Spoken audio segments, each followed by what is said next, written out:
Mariage de la princesse Iman de Jordanie, sublime cérémonie marquée par quelques difficultés.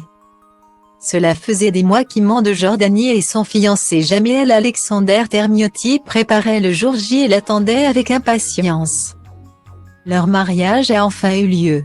C'est le dimanche 12 mars que la jeune femme de 26 ans, fille de Rania de Jordanie et du roi Abdallah II, a épousé l'homme à qui elle a dit oui quelques mois plus tôt à Be'a al-Urdin, résidence privée de la famille située à Amman, entourée de leurs amis et des membres de leur famille.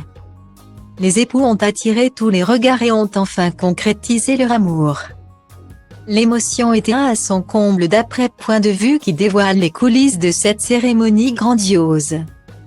Digne d'un conte de fées, les rayons du soleil couchant caressent leurs visages tandis qu'ils empruntent, suivis par deux jeunes demoiselles d'honneur, une allée bordée d'arbres en fleurs. Conduite par son frère aîné, le prince Hussein, la princesse Iman de Jordanie s'apprête à unir son destin à celui de son compagnon. Après avoir embrassé son père le roi Abdallah, la princesse prend place aux côtés de son fiancé. Les époux avaient mis les petits plats dans les grandes pour cette journée inoubliable qui n'a pas échappé aux petits couacs que les mariages peuvent connaître.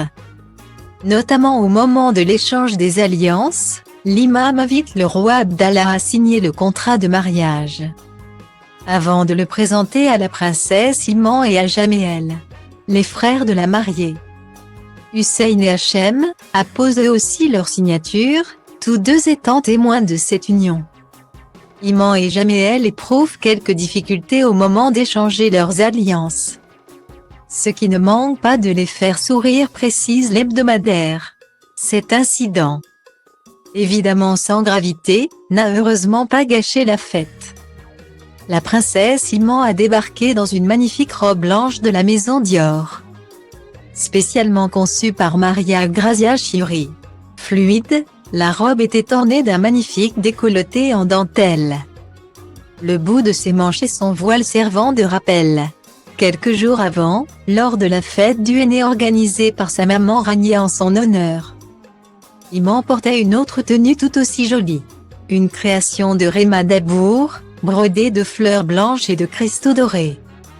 Un travail de près de 6 mois, confectionné par des femmes jordaniennes avec de la mousseline et du tissu de soie. En clin d'œil à sa maman, la ceinture que Rania porterait le jour de son mariage avec le roi Abdallah. Des festivités à l'image du clan royal.